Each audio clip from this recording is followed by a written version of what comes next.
Um ano depois de Vingadores Era de Ultron, chega aí Capitão América, Guerra Civil, dividindo o grupo de heróis, botando eles em combate um contra o outro, adaptando uma das grandes HQs da editora. Então vou fazer aqui meu tradicional review, comentar o que eu achei do filme, desse que talvez seja o melhor filme da Marvel.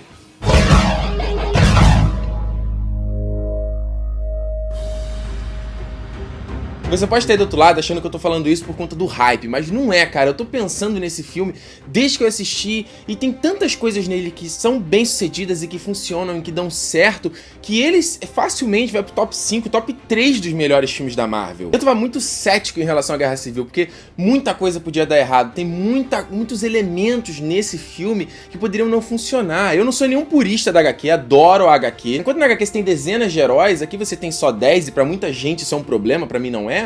Você dá motivação e propósito desses 10 heróis estarem nessa história num filme de 2 horas e pouca, cara, é uma tarefa absurda, é muito difícil. E fora que depois de Vingadores 2 eu tinha um enorme receio disso aqui ser uma loucura de computação gráfica pra lá e pra cá, e piadinha, e que as coisas não têm peso, não têm consequências. E, cara, ainda bem que esse filme não é isso, cara. Ele é um filme que fala sério, ele é um filme pessoal, ele é um filme próximo. Ele pega, enquanto no HQ, o propósito da história era a questão de identidade, dos heróis manterem suas identidades secretas, suas vidas particulares, aqui no filme ele transforma pra coisa do controle, né? De você ter uma comissão da ONU que vai ser responsável por decidir e ser responsável pelas consequências desses heróis, dos atos desses heróis, desses super seres, né? Então quando você pega o Steve Rogers, que é esse suprassumo do herói, é uma pessoa correta e que faz o bem e que faz o que é certo, doa quem doer, né? Ele pega todos esses elementos, todos os 3 filmes do Capitão América fala isso, esses ideais que ele defende desde o primeiro filme, e ele é jogado nesse mundo hoje que a gente vive, onde é tudo um tanto quanto nublado, onde a cara do vilão e do bonzinho, que era tão mais bem definido na época da guerra, hoje é meio, você não sabe meio dizer quem tá certo, quem tá errado, e ele sempre defende isso. E metaforicamente, essa defesa, esse resgate do passado e das coisas que ele acreditava, são personificados na Peggy Carter e no Soldado Invernal, que são esses caras que são da época dele e que estão morrendo e que estão definhando, já que todos eles aí estão com mais de 100 anos, né? São de outra geração. Então pro Steve vai ter que ter uma comissão que vai dizer o que ele tem que fazer, e se tiver uma situação que ele queira agir e que essa comissão não aprove, ou que a comissão aprove e ele não concorde com a situação, por que ele precisa esperar que uma comissão diga que ele tem que salvar alguém, sendo que ele é um cara que assim que essa pessoa demonstrar uma mínima situação de perigo, ele já tá pulando pra salvar ela, entendeu? Então por isso que pro Steve toda essa situação é completamente contra quem ele é. That's why I'm here. When I realized what my weapons were capable of in the wrong hands, I shut it down, stopped manufacturing. Tony, you chose to do that. If we sign this, we surrender our right to choose. Então nesse contexto é até estranho porque que o Tony Stark tá do lado do governo, né? Já que no Homem de Ferro 2 ele foi totalmente contra.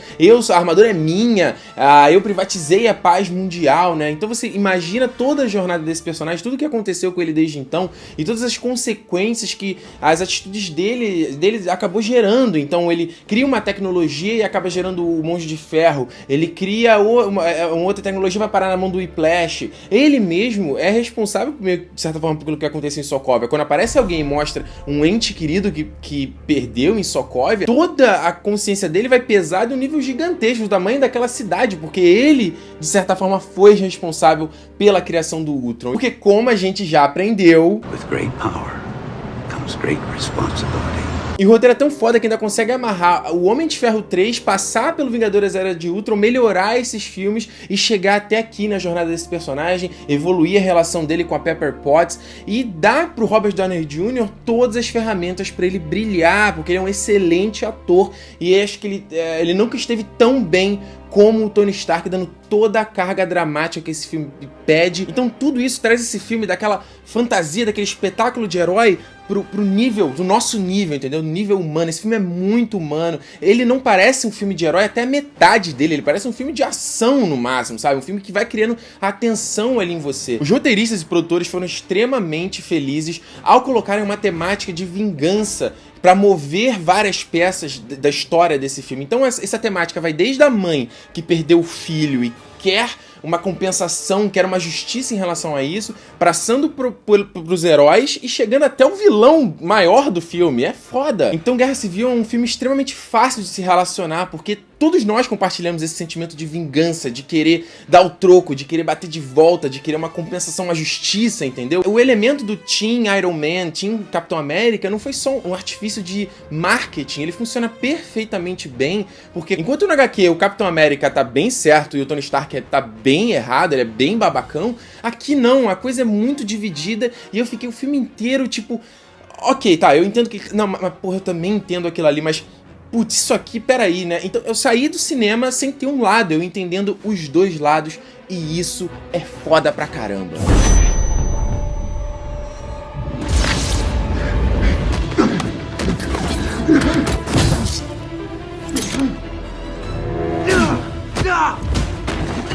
Depois de Guerra Civil, os irmãos russos se mostraram pra mim a decisão mais acertada na direção de Vingadores 3, porque eles conseguiram, junto com os roteiristas, claro, condensar tanto a trama principal com subtramas e com jornadas de cada herói, porque enquanto a DC não conseguiu dar motivação pro Superman e pro Batman, aqui a gente tem 10 heróis que têm propósito de estarem nessa história. Claro que assim, o Homem-Aranha e o Homem-Formiga estão mais ali pela zoeira, o que até faz sentido com os personagens, mas todo mundo ali tem um porquê de estar nessa batalha, tem um porquê de estar em um lado. O vilão, que tem muita gente reclamando, o Zemo, eu achei ele fantástico, porque a motivação dele rima com a motivação de alguns dos heróis. Ele é o vilão mais humano, ele não tem superpoder, ele é um ser humano normal que consegue mover todas essas peças. Eu achei incrível. E a cinematografia do filme é fantástica, não só pelo visual, que ele lembra dos filmes da Marvel, mas ele é mais soturno, as cores são mais sóbrias,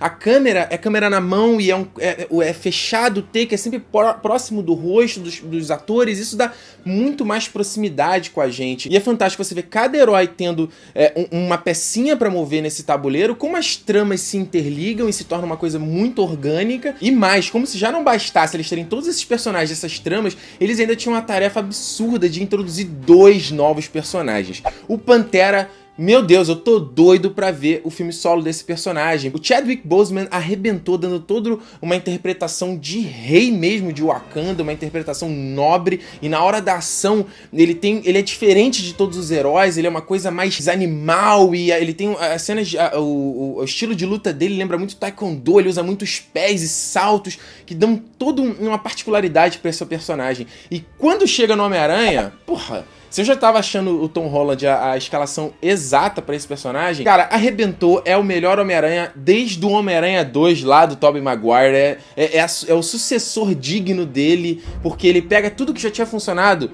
naquele filme do Sam Raimi e evolui e dá um espetáculo pra gente de cenas de ação extremamente criativas, interessantes, mas não só o diálogo e o propósito desse personagem tá ali, dele ser divertido, dele tá deslumbrado, dele ser um moleque que, tipo, tá na primeira missão dele, nesses super seres, eu não sou nem um herói ainda, basicamente, eu nem me assumi como herói e tô no meio dessa loucura aqui, e é um deleite pra gente quando tá assistindo. Hey everyone. Yeah, we don't really need to start a conversation. Oh, Captain. Big fan. Começa com uma ação urbana que eles já tinham feito no Soldado Invernal, aquela câmera na mão que treme, mas você consegue entender a cena, consegue entender os cortes, naquela confusão que a gente vê em outros filmes, perseguição e de porradaria com, cara, lutas super bem coreografadas.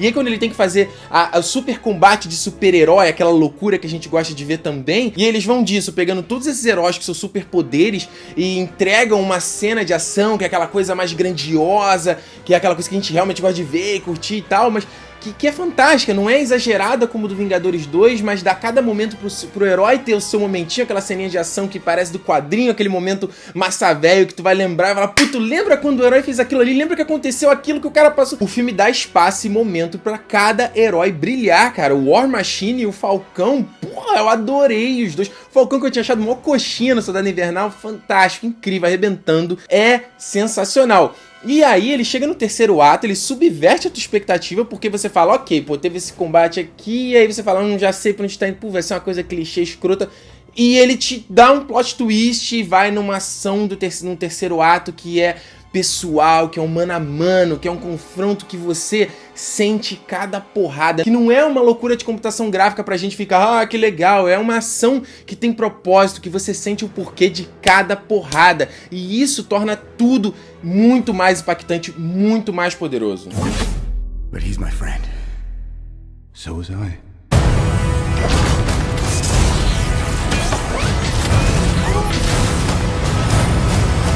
Quanto a problemas no filme, quanto a pontos negativos, particularmente pra mim, eu vi bem poucos, porque eu gostei muito, acho que o saldo é bem mais positivo, mas alguns problemas, por exemplo, eu sinto que no segundo ato ali, quando ele tem que amarrar muitos elementos pra criar aquele combate ali no aeroporto dos heróis, eu sinto que o ritmo dá uma balanceada, ele tem que dar uma corrida, tem que cortar, pular de cena muito rapidamente, ele tem que, a montagem, tem um problema quando ele tem que pular de cenário pra cenário, ele pula de países assim, tem umas forçadas que você meio que é estranho. Esse próprio combate no aeroporto, o Visão desaparece, ele não tem ação nenhuma, ele simplesmente some. E é meio zoado, que você fala, pô, por que aquele cara foi ali pra não fazer porra nenhuma, entendeu? E algumas conveniências, como a própria virada do Soldado Invernal e também o motivo pra reunir alguns personagens no local da solução ali, do combate final do filme, também é um pouco de conveniência. E um fator final feliz, que assim, esses filmes da Marvel sofrem desses problemas, porque são tantos filmes, eles estão amarrados, né, que o filme tem ele é meio episódico, né, ele tem que meio que entregar coisa pro próximo filme, então ele não pode impactar muito as coisas pra que isso vai ser um problema no próximo filme. Então ele não termina final feliz, mas eu particularmente, pro meu gosto, eu gostaria que ele tivesse terminado num tom um pouco mais sóbrio, um pouco mais dramático, um pouco mais triste, certo? Mas não compromete muito, mas eu preferi uma outra coisa, é um gosto mesmo pessoal. Mas no geral, Guerra Civil é um filme fantástico, pra mim eu dou 4.5 estrelas. Mas eu comecei falando que era o melhor filme da Marvel até o momento, mas é complicado porque esse filme não funcionaria se não tivesse sentido todos esses outros filmes antes, entendeu? Todos esses filmes têm um papel fundamental na criação desse filme aqui, mas é um filme excelente, onde várias coisas funcionam, onde tá tudo muito bem amarrado, o filme é muito sólido, e Guerra Civil, e isso é o mais foda pra mim, Guerra Civil, antes de ser o melhor filme da Marvel, antes de ser o melhor filme de quadrinhos, antes de ser o melhor filme de heróis, cara, é um excelente filme. E pra mim, sinceramente, cara, é o que eu tô querendo ver, na boa. Ó, te dar um recado. No Nerd Station, o meu podcast, eu gravei um áudio com meus amigos quando a gente saiu da sessão do Guerra Civil. Eu fui gravando, a gente foi batendo um papo sobre o filme ali bem quente, assim, quando a gente terminou de ver. Então, pra você ouvir, eu vou deixar o link aqui na descrição pra você assinar no seu iPhone, no seu Android. Ouve lá, que o papo ficou muito legal, um papo mais no calor do momento. E se inscreva no canal, porque em breve eu vou colocar também o meu vídeo falando com spoilers, listando os momentos que eu mais gostei, os momentos que eu menos gostei. Então, não perca e deixa aqui nos comentários o que você achou. Então é isso, se inscreva no canal porque tem vídeo toda semana e a gente se vê no próximo. Até lá, tchau!